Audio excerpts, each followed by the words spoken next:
for our guest speaker today, we have Dr. Ryan Hale. He first became interested in psychology through athletics, which led him towards sport and performance psychology. Later, he began seeing individuals for therapy from a wide background beyond the sports world. He's also taught psychology for 15 years at various colleges and became interested in psychological challenges of space travel through numerous conversations with his son, who's going to be attending the University of Colorado to study astrophysics. So let's go ahead and give it up for Dr. Ryan Hale, and he'll get started with the presentation.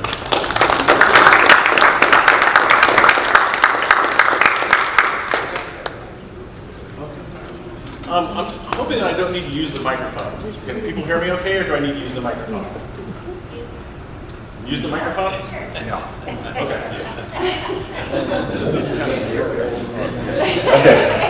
This is kind of weird for me. Usually I try to go without, but I use my coaching voice. All right.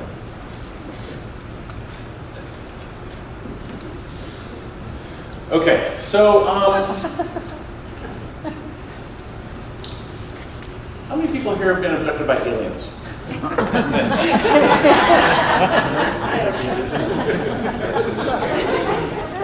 I should probably be more careful when I ask this question. I need to be prepared for somebody to say yes. My expectation is that people will say no. But I was thinking, if aliens were flying through the universe and they were stopping off at various planets to collect various life forms, assuming there are other life forms, and they want to put together a zoo of all the life forms in the universe. And they are looking for people, for the people exhibit. The question for life in a human zoo will be, what kind of habitat would they set up for us? When we think about a zoo that we set up for animals, we have to think about the habitat. What do they need to be happy and healthy and function and do well in this confined space, in captivity, right?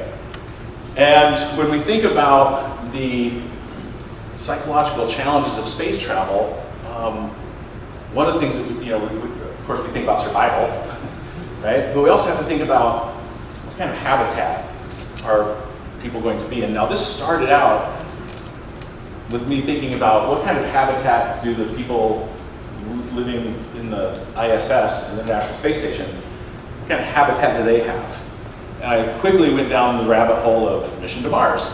Because that's going to be a very unique type of situation that our astronauts are going to be faced with. But we have to think about what are we going to eat, what are we going to drink, how are we going to interact, how are we going to sleep, what kind of social support systems are we going to have in place.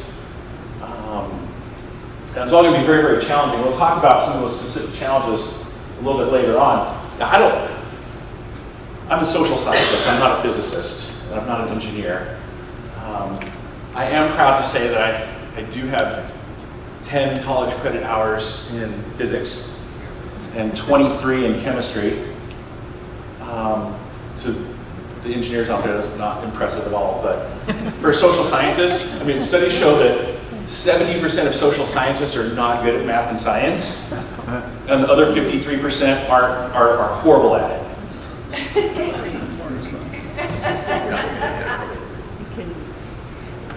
All right, so I would like to just point out that there has never been a behavioral emergency for a U.S. astronaut since we began space travel.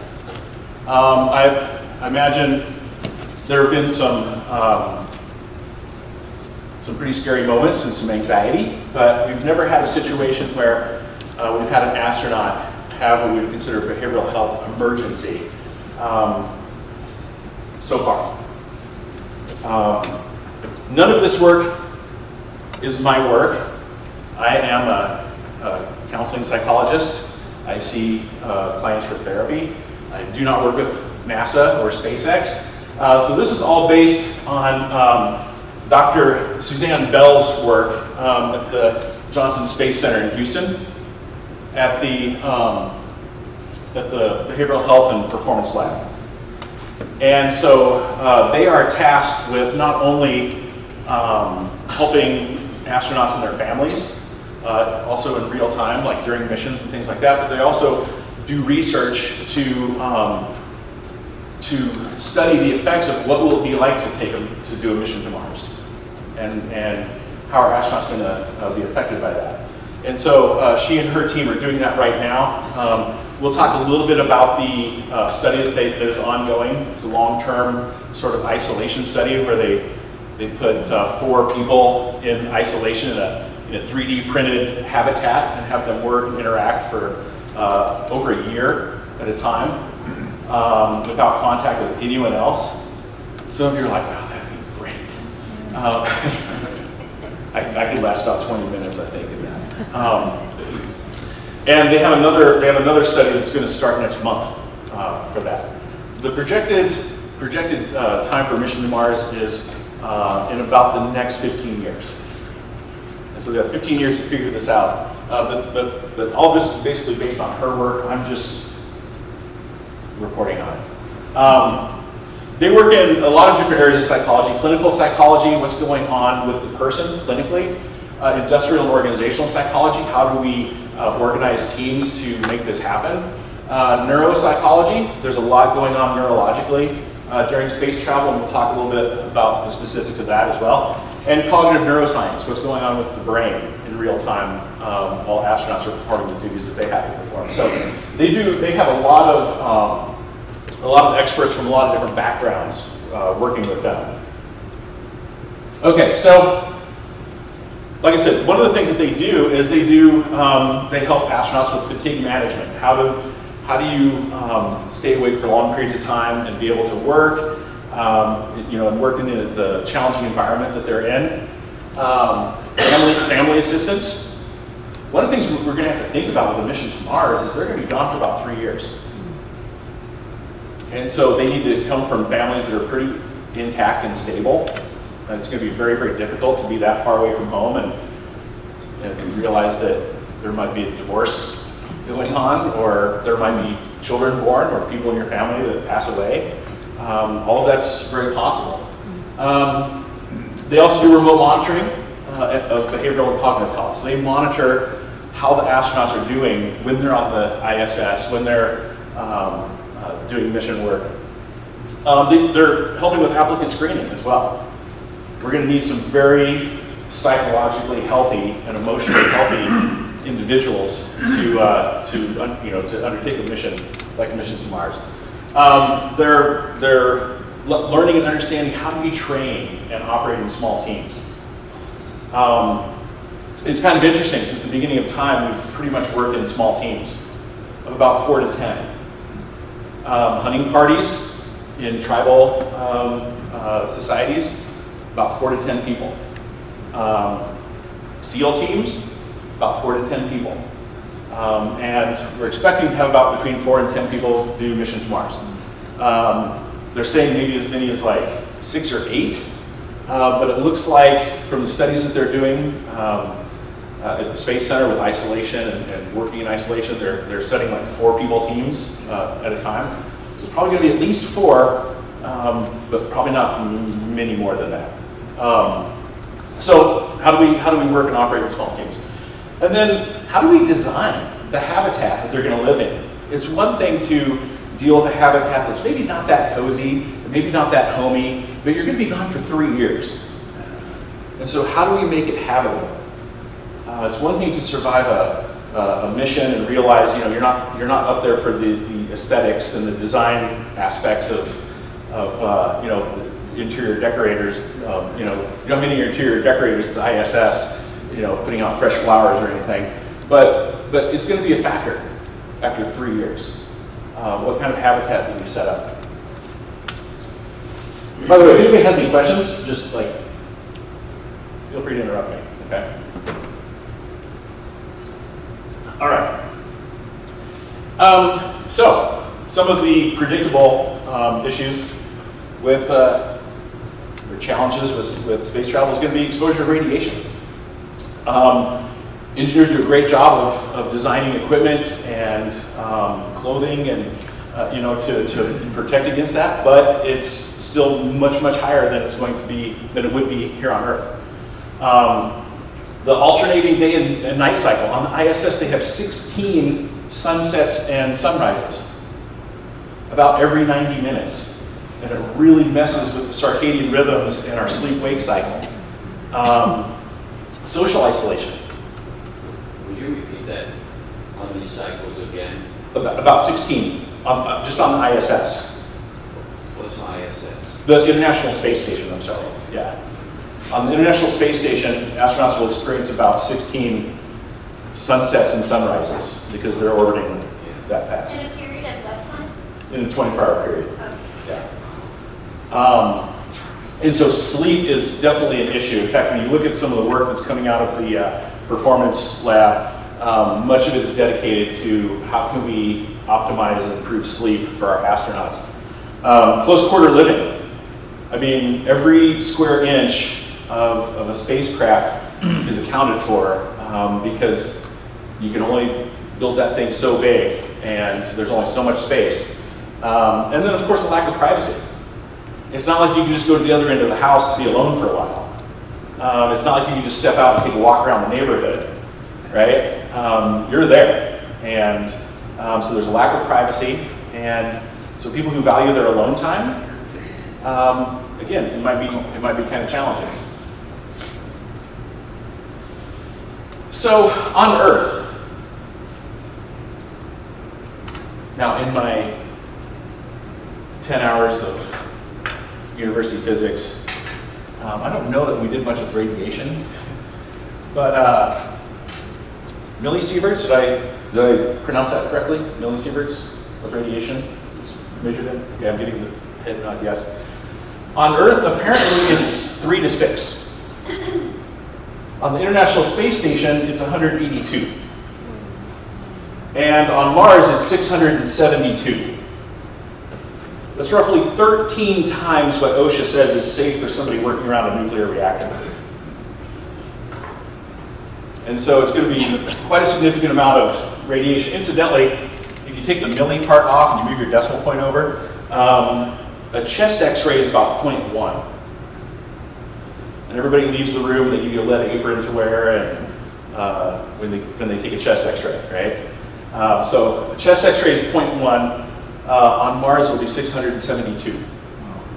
And so quite a lot of radiation, and we'll talk a little bit about some of the effects, some of the cognitive effects of radiation as we go along. Some of the other challenges are the workload. You want to get every ounce of work out of those scientists that you're sending up there. They're only going to be there for a short period of time, and you need to get everything, you want to find out everything you possibly can, so they are busy. In addition, they're also trying to run the systems on either the ISS or whatever spacecraft they're taking to Mars. And so when they're not doing research and doing project work, they're just keeping the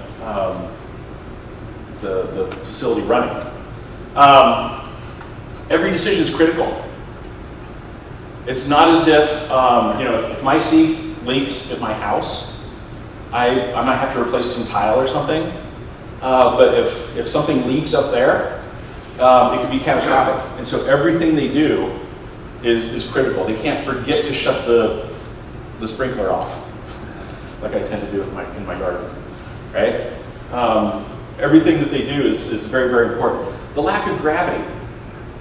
Think about when you get home from work or you get home for the day and you collapse into your favorite chair and you set down a mug of tea or beer or whatever you drink at the end of your day.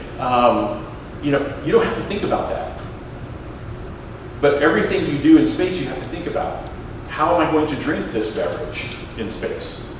You can't just like pour it into a cup and drink it, right? I mean, it has to come, packaged so that it's confined, right? You don't just sit down in your favorite chair and click on the television, right? And so just the lack of gravity makes everything more complicated. Maybe I'll read this book as it floats off, right? Like I've got to anchor the thing down, right? So just the lack of gravity makes every single thing you do something you have to think about, right? And then, like I said, the need for productivity. NASA wants to get every ounce of information and knowledge and research out of this project that they can. And so it's not as if somebody can just be like, yeah, I'm going to take a mental health day. They have expectations. All right, some of the unique challenges when it comes to mission to Mars. Some of those things are typical for any kind of space travel, whether we're going to the moon or whether we're in the International Space Station. Some of the unique challenges is it's going to be about a 3-year mission. It can only be launched at certain times. They can only return at certain times. It's going to be about 9 months just to get there. Psychologically, that's going to be really challenging. It's going to be the first time in human history that we've never been able to see the Earth. From the ISS or from the moon, astronauts have always been able to at least make that mental anchor that that's where they're from. And for the first time in human history, they're not going to be able to do that. They're not even going to be able to see where they're going. They can't see where they came from, and they can't see where they're going. They're literally going to be in the void, right? It's 140 million miles away. Here's the big challenge for somebody like myself. The big challenge for somebody like myself. If they said, Ryan, you're such an amazing therapist, we want you to do counseling with our astronauts who are doing mission to Mars. Well, usually I start off my counseling sessions with, how are things going? How have you been since our last session? Tell me what's new in your life. How have things been?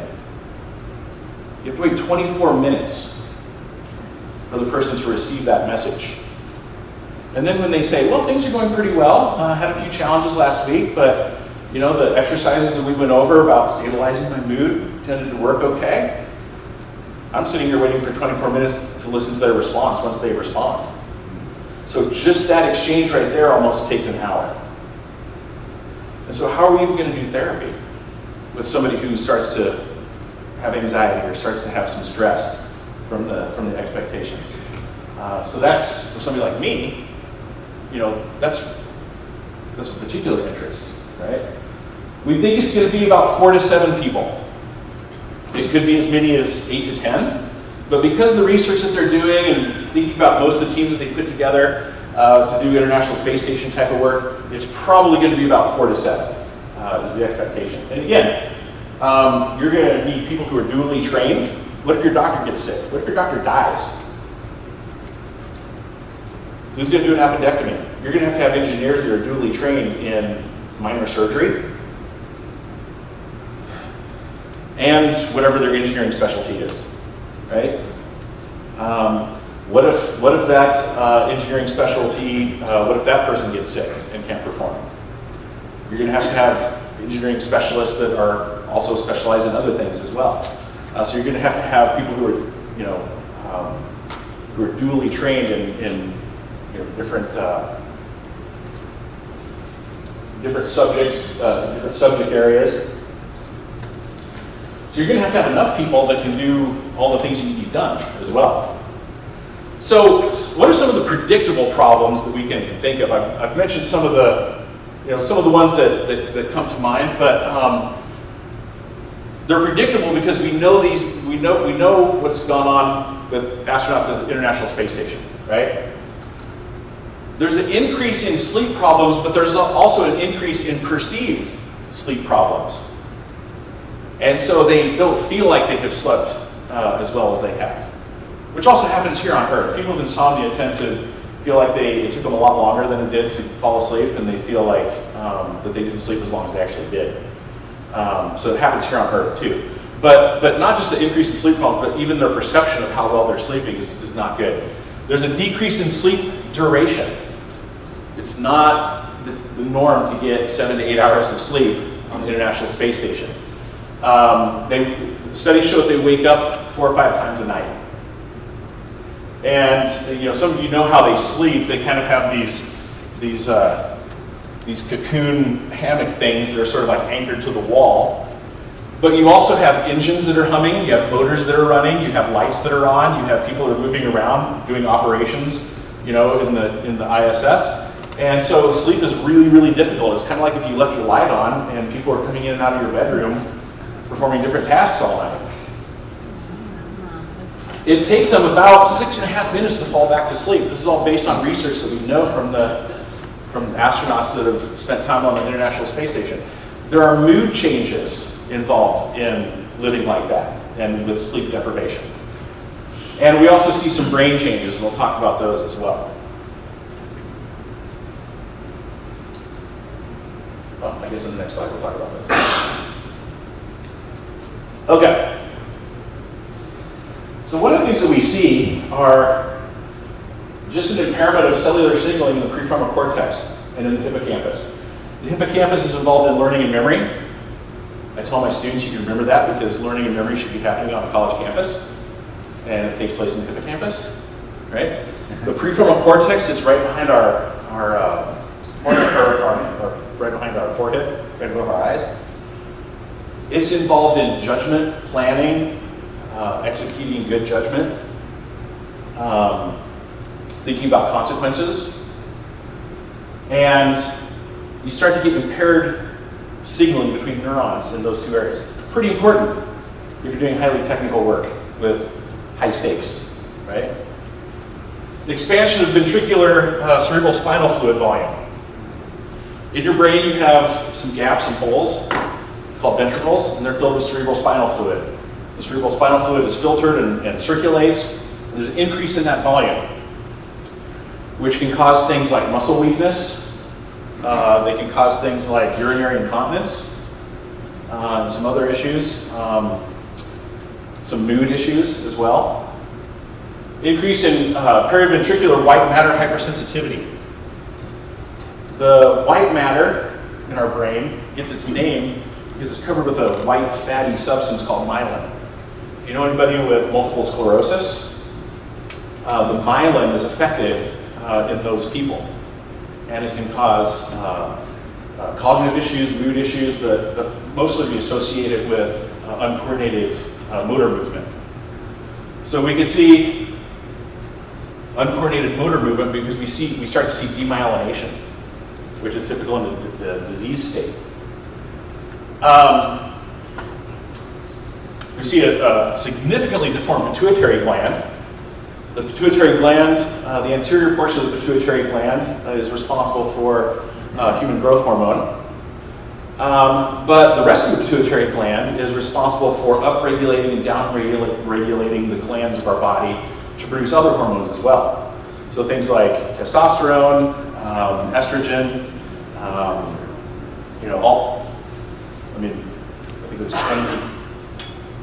26 different hormones in the human body. So that could be an issue as well. Now, most of these things have been somewhat mitigated. I mean, we know it affects our astronauts that spend a significant amount of time in space, but not to the point where we can't, spend a significant amount of time in space. But it is a factor. The narrowing of the central sulcus of the brain. So the central sulcus is this is not a very good model. The central sulcus is this big fissure that goes across the brain, and right next to it is the sensory cortex and the motor cortex. And so coordination, movement, muscle weakness, things like that are affected by a narrowing of the central sulcus. Optic disc edema. This has to do with a cluster of nerves in the eye, and there's swelling there. And so it can cause visual changes. Again, all of these things are not a reason to not go to space or spend much time there, but they're all considerations, and it's a major consideration when we think, okay, what is 3 years going to be like for folks? So that's something that they're studying at the performance lab as well. So all these brain issues, again, from studies that we've done on astronauts that have spent a significant amount of time in space, there is a decrease in cognitive performance eventually. After a while, the decrease of sleep, the inability to concentrate, inability to sleep very well, can start to cause a decrease in cognitive performance. Again, which is important when you're doing high stakes, highly technical work, right? our processing speed, our ability to just process information in our brain and do anything with it increases as well. Visual working memory. This is like if I showed you how to tie a shoe, and then I asked you to tie your shoe, and you're going to picture what it looked like when I tied my shoe when you're tying your shoe, right? That's what that is. And so our ability to remember and process what we just saw is affected as well. A decrease in sustained attention. That's pretty typical of sleep deprivation as well. Changes in risk-taking likelihood.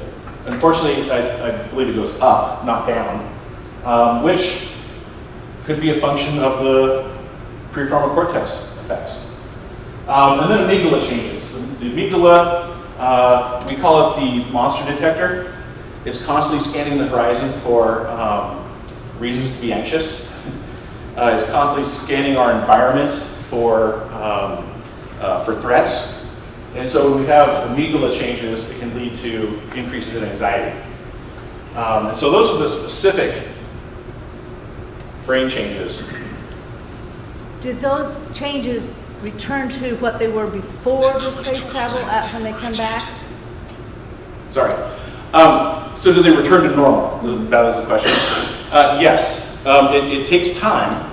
So once the astronauts return, it does return to normal. And there are some slight but statistically significant gender differences. But not significant enough to say, well, we have to send all women to Mars now, or we have to send all men to Mars. But they have noticed some differences in some of these changes between men and women. Can you say in general what the differences are, male, female? Whether like males are more resilient or females are more resilient in space, I don't know. I don't know the answer to that. Like I said, it's statistically significant, like they've noticed it, but not so much so that they're like, well, we can only send men now, you know. So they haven't made any personnel changes based on it. Okay, yeah, so impaired neural signaling between the prefrontal cortex and the hippocampus. So my ability to learn from experience, right? Prefrontal cortex is judgment, planning, consequences, right? The hippocampus is learning and memory. And so my ability to experience something and put that into memory and learn from experience can be affected. Decrease in dendrite complexity. Basically, it's how many contacts do your brain cells make with other brain cells? Usually it's thousands and millions, right? We know from animal studies, if you put a rat in a cage and only give it food and water and no stimulation, very low dendrite complexity. If you give them other mice or rats, what did I say, rats or mice? If you give them other animals to play with, if you give them things to do, the dendrite complexity is much more. And so we start to see a decrease in this in prolonged experiences of time and space. Dopamine levels decrease. They're attributing that to the high radiation. I don't know what the physiological mechanism between high radiation and low dopamine. Dopamine is the neurotransmitter that's responsible for not only just the reward pathway, but it strengthens our reward pathway. So it's not just, hey, if I eat this, this ice cream, it's really yummy, but it also reminds me how yummy it was and tells me to do that again, right? And so we start to see that decrease in astronauts as well. Changes in vestibular and motor-related regions. Again, sensory and motor cortex. I don't know how uncoordinated you can be in space since you're not having to like walk a straight line or anything. But I suppose you could bumble and fumble, with your manual dexterity, trying to do technical operations and things. Okay. I have a lot of information. I'm just going to keep going until the room's empty, I guess. So here's the problem with our current knowledge. We've never been to Mars. We've never spent 3 years in space. We've never had 4 people spend that amount of time together in a confined place. Most of what we know comes from lunar missions. It comes from International Space Station missions. It's going to be very, very different. For one thing, the people that we have to study is a pretty small sample size. How many Americans have been to space? Not that many, right? And so, we have a pretty small sample size to try to deduce what's going to happen in a 3-year mission. We have gravity. So even though we're at the Johnson Space Center, well, not we, but Dr. Bell, they're at the International Space Station studying this, and they have this group of 4 people, in this isolation, working for a year at a time. There's still gravity. They don't have to, if one of them suffers a heart attack, they're going to rush in with emergency equipment and still try to help them, right? We're talking about people that are going to be almost a year away if there's some kind of problem. And so psychologically, I know if anything happens to me, they're going to be able to let me know if I'm part of that study, because I'm still here on Earth. I still have gravity. I don't have the challenges of like working in a low gravity environment, right? And so the studies that we do where we're still here on Earth, it's really, really hard to simulate anything at all like Mars.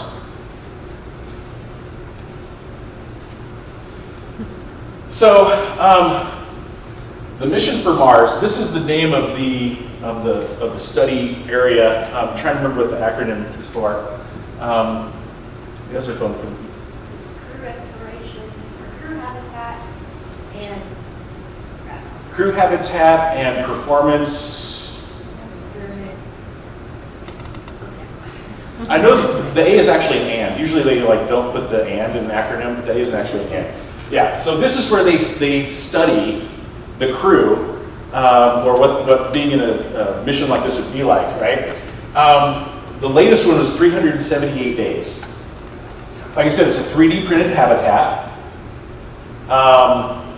It's a confined environment. It's about the size of a small house. Now, I've lived in small houses. I don't know how small this house is. But they restrict their resources. So it's not like they can just be like, oh, screw it, let's just order pizza, right? They restrict their resources. They try to simulate like what it would be like, which is another challenge. If you're on the International Space Station, you've been there for a month, and you say, wow, we got this resupply mission coming up, and I'm dying for some orange juice. They can resupply you with orange juice. If you say, I'm so hungry for Italian food, they can resupply you with Italian food. On this mission to Mars, there's no resupply. Unless we send something with some kind of supply cache that we can retrieve later, there's no resupply. And so if you get cuckoo for Cocoa Puffs, or you need, some pasta or something, like all you have is whatever you took with you, right? And so they're doing this to try to prepare folks to see what the effects are going to be to send folks. But the truth is, not very much like what the mission to Mars is going to be like. All right, and some of the bigger picture issues, I call them bigger picture because they start to fall into my, to my area of psychology. This is the most disconnected people are ever going to be, or have ever been, I should say. Since we've been on the planet, since mankind has been here, we've never been more disconnected than we are right now. I remember when I was in school, we were learning about Lewis and Clark and the expedition, and they said, even when we went to the moon, you can still radio back to Houston and get some help or let them know something had gone wrong. When the Lewis and Clark expedition came out west, it took 6 months to get back, just to get news back of what was happening. And I thought, wow, no, that is isolation. That is like, that's really something. This is going to be even crazier than that, right? Like I said, there's no resupply. One of the things that they've found is that the astronauts have had to adjust to a little bit of stardom. Most of the test pilots back in the day, most of the people who became astronauts, the engineers, the scientists, they didn't go into it to be on the cover of Time or People or to have movies made about them or most of them anyway. I don't think. And so there is an adjustment to stardom. It's a pretty small consideration. We're talking about like just surviving the mission at all, right? But it is an issue. And then we also have to be realistic and ask ourselves, what about romantic relationships? You go up there with a crew of 7, you're there for 3 years.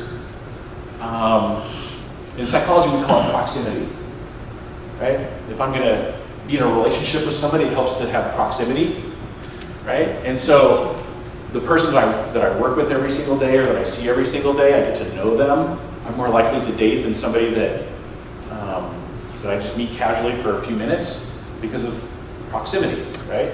Well, they're gonna be pretty proximate, right? They're gonna have proximity. And so, what do we do? Is it forbidden? Do you send the space police up and arrest them? Does it disqualify you from being an astronaut at that point? What do we, realistically, what do we do about it? If we only send 4, that opens the door for triangulation. Now we can do 3-on-1. If I can build a coalition of 2 more people to side with me, now we can gang up against this other person. So, do we need 5? Do we need 6? That's one of the things they're trying to figure out when they're setting their small teams. Do we work better in groups of 4? Like I said, we work really well in groups of between 4 and 10, right? Between 4 and 10, I know who I'm lining up with. If we're hunting a buffalo or if we're a scouting party, for battle, right? I know who I'm shoulder to shoulder with. I know that person, right? And so we tend to see some of these groups in groups that we can trust. Can you explain just a little bit more about what you mean with triangulation, just in case people don't understand what that means? So triangulation is just, you have some kind of decision to make, and if I can build a coalition and get 2 other people on my side, now it's 3-on-1. And so we can make a decision based on that. Maybe that's not the best decision to make, right? Majority rules, though, right?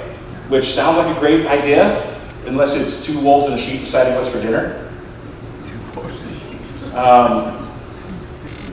Then the secret ballot, not quite as helpful.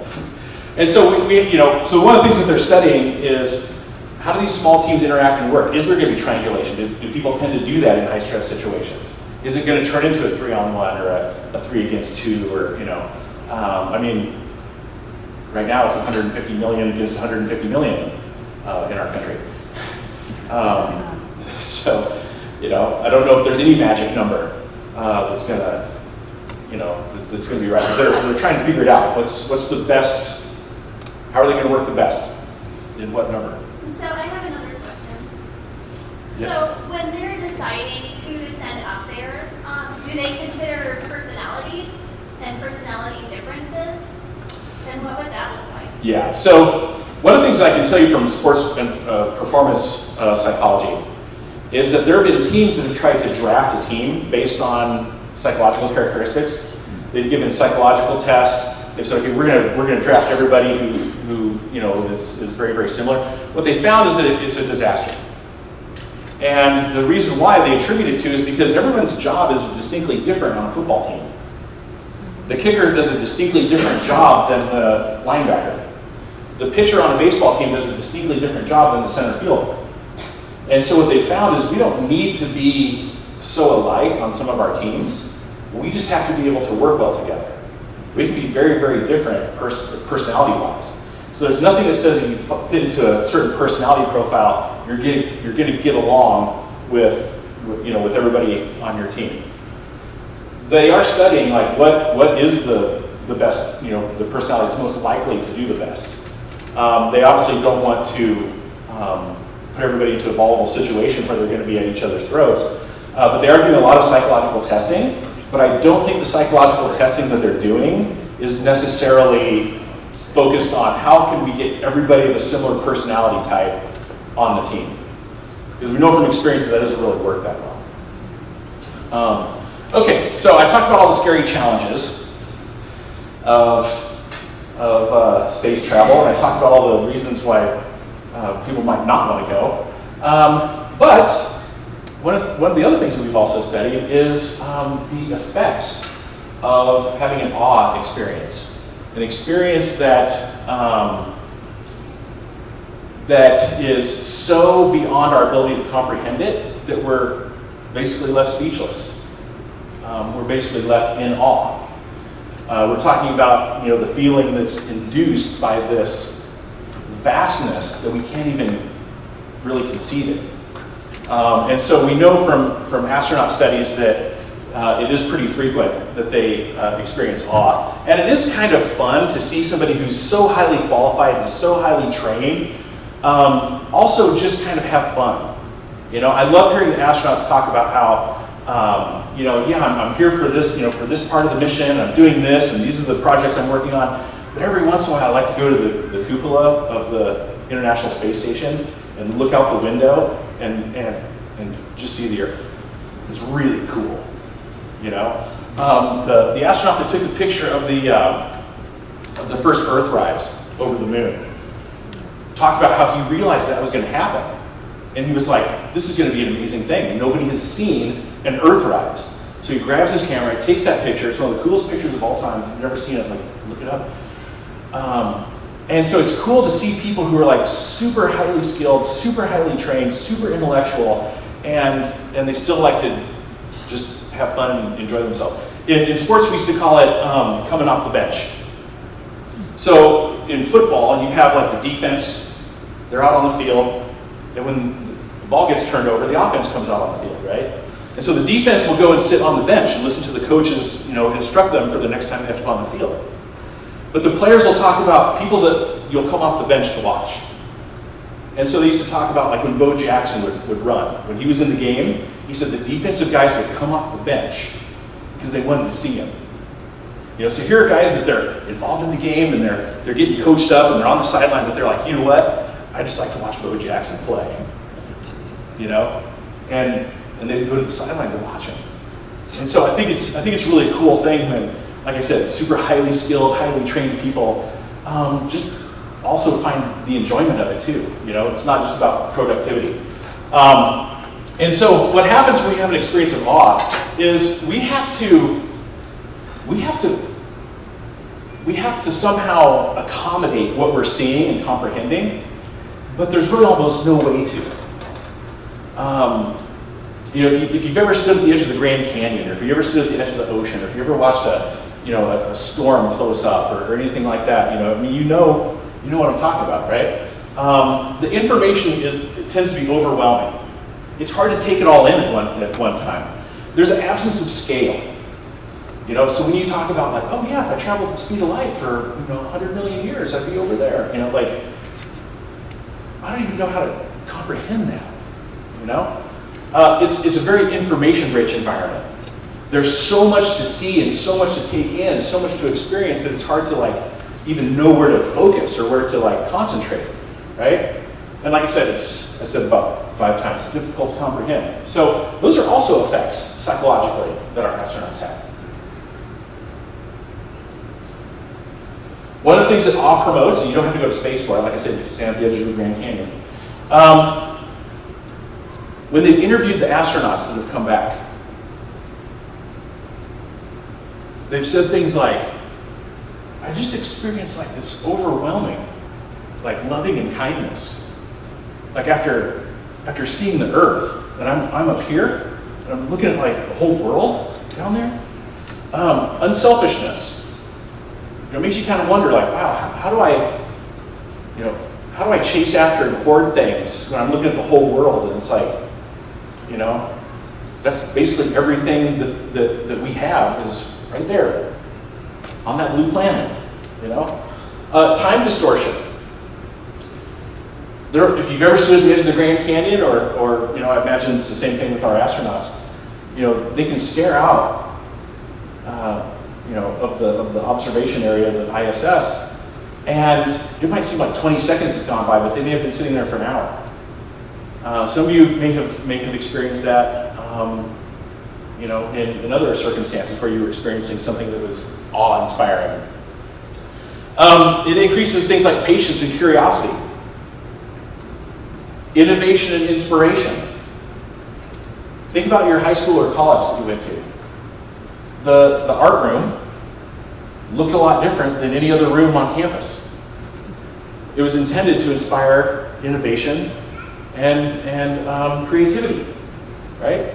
Our computer labs and our science labs should look the same, although sometimes they seemed kind of like a sterile environment. But people who experience awe talk about how they were inspired to write something or create something or do something. A sense of connectedness as well. I remember the first time I ever went to the ocean, I'm standing there and I'm like, wow, like clear out there is like China. You know, like China was always just on the other side of the globe in the classroom, you know?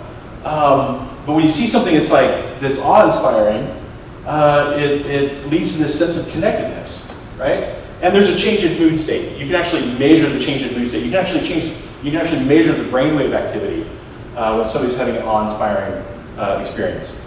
So, is there any record of any of these astronauts that have experienced this awe? Did they ever say that it was like a religious or spiritual experience? Yeah, most of them would like compare it to or attribute it to something well beyond just their own perception. Well, the astronaut Mitchell spoke at Salina, 30 years ago on his incredible experience. That'd be one example. Yeah, I think it's really impossible to have an awe-inspiring experience without just contemplation of things much bigger than ourselves. To think that this perceptual vastness, and this incomprehensible thing that we're looking at, was it Einstein who said there's two ways to look at the world? One is if everything is a miracle, and the other is as if nothing is a miracle. It's either nothing is or everything is, he felt. So, how does all this help us? Well, building effective teams for one. Like I said, the military wants to know, how do we build these effective teams? Industry wants to know. Our tech industry wants to know how to build effective teams. Our auto industry wants to know how to build effective teams. Our educational institution wants to know how to build effective teams. Like I said, different industries. Group living. What's the optimal way to live, and how can we all get along, and how can we live in such a way that we solve housing issues and people congestion issues. Mixed gender teams. What's the optimization? All women teams, all men teams, teams with more women than men, teams with more men than women. What seems to work best? And so that's another thing that they're wanting to look at is how do we put together an optimal team where it's not just people aren't just influenced by by their gender. I feel like I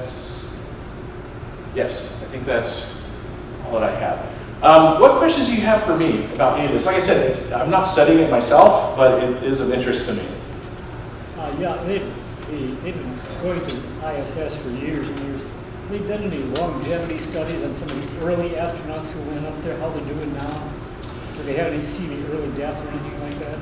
I haven't seen that, but I also haven't taken a deep dive into it.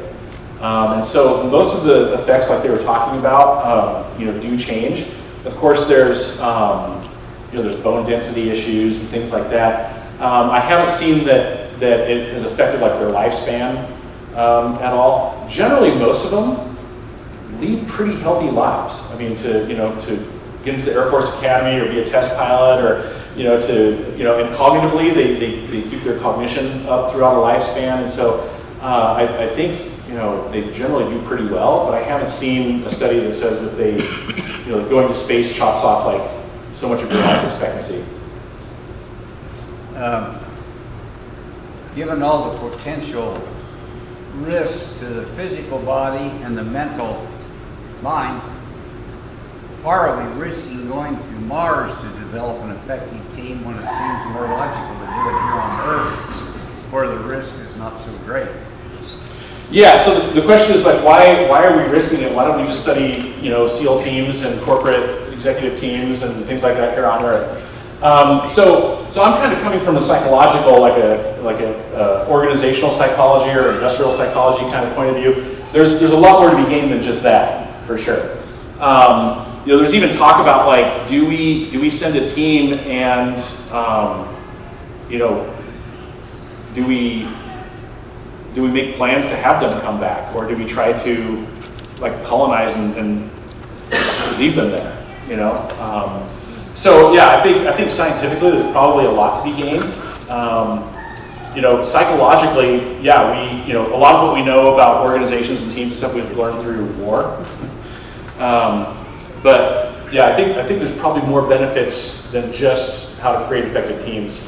That we're gonna to get. If you look at just the scientific breakthroughs that we've had, in the last 50 years from space travel, I think even most of the astronauts themselves would say that it was worth the risk.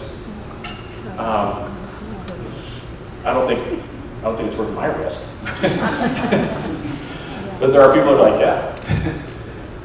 Is there any consideration on this 3-year journey to sending astronauts in a comatose state? Would that delay or retard some of these psychological effects? Yeah, so if any of you have ever indulged in any science fiction, you've seen like where they've gone into some kind of pod and put them into some kind of sleep state or comatose state. As far as I know, unless there's like some kind of secret laboratory someplace, I don't know that we have the technology or that's a consideration right now. Of course, if you could send somebody and they didn't have to go through the functions of everyday living, in order to get there, they would consume a lot less food. They would, slow down the metabolic processes somehow. As far as I know, it's not a consideration because the technology doesn't exist right now. But when Kennedy announced we were going to go to the moon, we didn't have the metal technology we needed to even build the rockets at the time. And so it may be something that 15 years from now we're like, sure, put them all to sleep and send them. Right now, I don't think it's a consideration. And the second part, is there any advantage to sending AI or robotics to this fact-finding mission versus human? Yeah, we've found out so much from the rover, from the various rovers that we've sent, and then the remote helicopter that's able to launch from the rover, and so I'm sure we'll do more missions before we send people, but just from what we've learned so far from the rover missions has been tremendous. So I actually saw a picture the other day of the first sunrise ever. Picture of a sunrise taken from Mars, which was kind of interesting. There was an article this last week on the internet, of course, you never know if it's AI generated or not, that NASA picked a young woman to be the first astronaut to go to Mars, but it was a one-way mission only. She knew that. Yeah, they're talking about do we plan on this to be they're just going to stay there for as long as they, we're going to try to resupply and we'll just have them try to live. That'd be quite a thing to recruit people and be like, yeah, it's a one-way mission. I'm sure there would be people who'd be like, yeah, I'll do it. Yeah, I don't. What I want to do. Yeah, I don't know. As far as I know, right now the main goal is to send them. I think it would be about a 2-week mission, on the planet, and then to come back. And so right now, I think that's what they're targeting and trying to. The question was, could it just be a one-way mission and just tell people it's just one way, and you're basically going to give your life for science? I suppose there have been people in wartime that have been send me. But yeah, right now I don't think that's the. I think the goal right now is how do we do a round trip? Reading the life of Fyodor Dostoevsky, who spent almost exactly this amount of time, 3.5 to 4 years in the Siberian camp, and apparently kept very positive. To me, that would be interesting research and helpful research of how these individuals stay positive for 3.5 to 4 years. Now, mid-19th century Russia and going to space is about as obvious as you can imagine, but the whole mechanism of what do you do when you are in a very extreme situation? Yeah, so the question was like, could we study other people who've been through hardship and through isolation to see like, how did they stay positive and how did they maintain their good, mental health? I know from like, reading about like the Ernest Shackleton expedition, there were days where they would say, gosh, we just needed some sun, so we like kind of stripped our coats off and laid out in the sun.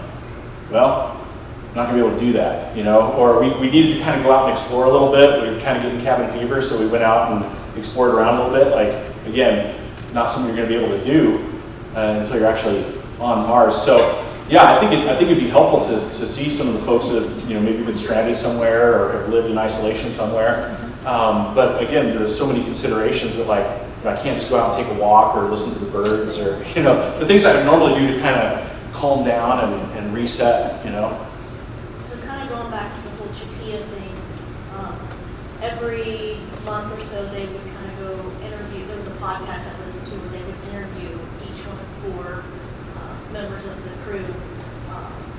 They were in there for 378 days, so of course easily the duration to take to get to Mars. And I didn't listen to every single one of them, but it was just amazing to see how totally with it they were. And they're like, yeah, everything's going fine. We've been working on this and that, and then like they were having like movie nights together every week. So they found ways to stay normal, I guess, and feel normal as best as possible. Yeah, so the question would then become, okay, was the fact that, if someone's family member died, they knew that they'd be pulled out of the study and they could, attend the funeral and all, like, did that make a difference? Or, if I started to have heart trouble or something, they could pull me out of the study and I could go to the, I could go to the hospital or whatever, so like how much does that, make a difference? I'm curious, because they're going to do, I think, 2 more Chapia missions. Yeah, one starts next month. Yeah, and so I'm curious if they would get to the point where like, okay, I'm agreeing to go in there, and no matter what happens, even if my parents die, I'm not leaving. Yeah, like, to commit to it, like, even though I can go out that door, I'm not going to do it just to further show what it would do psychologically. I can easily go do it, but I'm not forced to. And honestly, that's what science is, right? We do the best we can. If I want to study the effects of not being in a gravity-dependent position, you have people lay in bed for 3 months. Well, it's not perfect, but, that's what you do. Or when you want to know, like, what does 3 months in space do to a person? Well, let's look at the International Space Station. Okay, it's not perfect. It's not like the mission to Mars, but it's kind of as close as we can get, And so that's kind of what science is, right? We try to simulate these things, and we try to, predict and anticipate these things, but at the end of the day, we kind of have to step out with some faith and be like, all right, let's go for it with the best understanding that we have, I mentioned the Lewis and Clark expedition a little while ago. They left St. Louis with just enough whiskey to get far enough away that they couldn't turn back, When the guys realized they'd run out of whiskey, it was like, well, we've gone too far now. You can't go back. So it's like, you try to prepare the best you can and predict as best you can, right? Any other questions? You talked a little bit about sleep issues on the ISS, and how specifically their perception of how they slept goes down. Can you talk about how important that perception is, kind of married to actual declines in sleep, and just like what, maybe not what is more important, but like what their effects might be? So obviously there's the real physiological effects of lack of sleep, right? The perception is still quite important because you've heard the saying perception is reality. And when it comes to psychology, I guess perception is psychology, but psychologically speaking, perception is huge. When I was in graduate school, I did a study on elite skiers who were injured and had to miss the rest of their season. And I would talk to their coaches, and the coaches would say, I'm supporting my skier, I'm calling every day, I'm checking on them, I'm going to the hospital to check on them, I'm trying to keep them involved and keep them in the loop. And some of the skiers would say, I feel like the coaches put me under pressure, I feel like the coach is checking on me every day because he wants to know if I'm going to be able to come back. I feel like he kind of is trying to decide if he needs to replace me or not, you know? And so their perception was the coach wasn't supportive at all. And so when I would talk to the athlete, I'd say, what kind of support are you getting from your coach? And they'd say, well, none. I feel pressure from my coach because they're checking on me every day. Okay. I'd talk to the coach, and the coach would be like, I'm doing a great job. You know, but their perception, were they feeling supported? No. Logically, you would think they should feel supported. The coach is doing everything that they can, right? I'd talk to other skiers, and they would say, I feel like I've just been abandoned. My coach is never calling me. My coach isn't keeping me involved with the ski team. My coach isn't giving me updates on what's going to happen next. You know, and the coach would be like, I'm trying to give them their space and give them their time so they can rehab their injury and they're not under any pressure. And so the exact same thing is happening to other skiers, but their perception is completely different, right? And so for them, if you said, how much support are you getting? They'd be like, none. But the coach is like, hey, I'm doing the best I can to help support, you know, what they need to just step away from the ski team and rehab their injury, right? So in regard to your question, perception is huge. Like I said, with people with insomnia, in studies of people with insomnia, they overestimate how long it takes them to get to sleep typically. And they also chronically underestimate how long they actually slept. And so if I tell myself, man, I'm going to be a disaster today, I didn't get any sleep last night, I'm probably going to be a disaster because my perception is my reality. And so I think we probably need to do everything we can for their sleep hygiene so that even just their perception of how well they're sleeping, you know, improves. It's probably not quite as important as the actual physiological effects of lack of sleep, but it's still pretty important, our perception. Any other questions? I'm happy to stick around and talk to anybody that wants to talk some more. Like I said, this isn't my actual area of expertise. I'm a counseling psychologist, and that's what I do. But my son, who is going to be going into astrophysics, we have some interesting conversations in our car when we drive, and so it just got me thinking, what are the psychological challenges of space travel? So I appreciate you being my audience this morning and for inviting me to come and speak. Thank you. Once again, thank you, Dr. Hale, for being here. We appreciate all of the information. And if I ever go to space, I know who I'm calling first. So.